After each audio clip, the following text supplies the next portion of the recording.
Hello, my name is Grace Stevenson, and for my Mod 5 co-curriculum, I worked in Congressman Garrett Graves' office, and he represents the 6th District of Louisiana. So for my capstone project, my topic focused on our nation's coast and wetlands, and the specific question that I was answering was, what is the national importance of restoring and preserving our nation's coast? When I was trying to figure out more information about the state of our coast and how to restore it, I first looked back to what I already know. So this has been an issue that I've actually been passionate about for a long time, and so I thought back to what I already knew from different movies and articles and things like that. I also read more articles, and I looked at a lot of websites of organizations that do a lot with coastal restoration, as well as things that have to do with Congressman Graves, because he has done a lot of work in Louisiana for coastal restoration.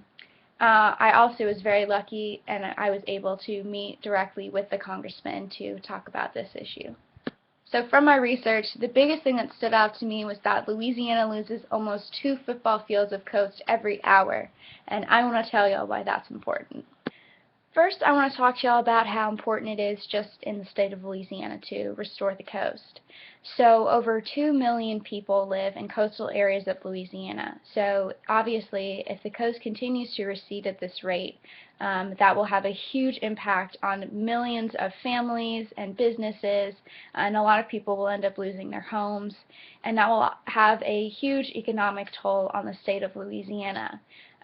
Louisiana is also a very culturally diverse state, and so that will have an impact on culture as well. One of the biggest reasons we really need to focus on this restoration, especially in Louisiana, is when it comes to hurricanes. So every 2.7 miles of coast lowers a storm surge by 1 foot. So if we look at storms like Hurricane Katrina and Hurricane Rita that had huge impacts on Louisiana and surrounding states, we can imagine how much less devastating they would be if there was more coast. When we're trying to see the overall impact of coastal depletion, and we want to see it on a national level and how it affects the economy, we're once again going to look to hurricanes. So if you combine the costs of Hurricanes Katrina and Rita, it actually ended up costing the country over $150 billion in debt. So taxpayers for generations to come will still be paying off the debt from these two disasters.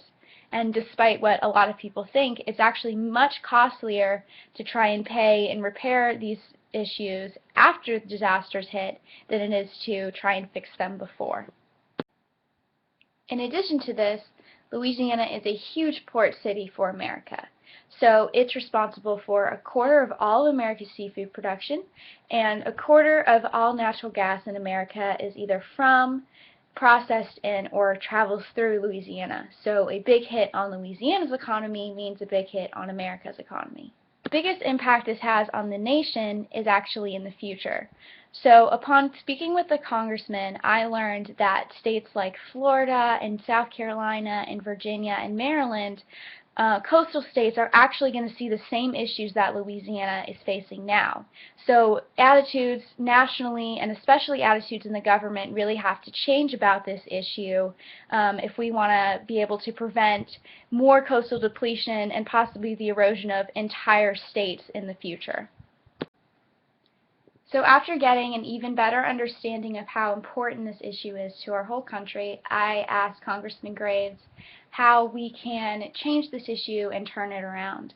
So one of the most important things he says to do is just to educate people, because one of the biggest problems with this is that a lot of people either don't take it seriously or they're just not aware of how it could affect them or other states. And so we need to work on setting a precedent in the government now so that in the future we're not facing even more serious problems that span across several different states. Congressman Graves says that he's using his position in Congress to try and raise awareness and maybe even pass some legislation to hopefully continue restoring the wetlands and continue a lot of the work he did working in organizations in Louisiana that were specifically focusing on coastal restoration and preservation. So the best thing that we can do is to educate other people and to really do our best to let everyone know how important this is and how much impact this has now on Louisiana and how much impact it will have in the future on the rest of the country. Thanks all for watching.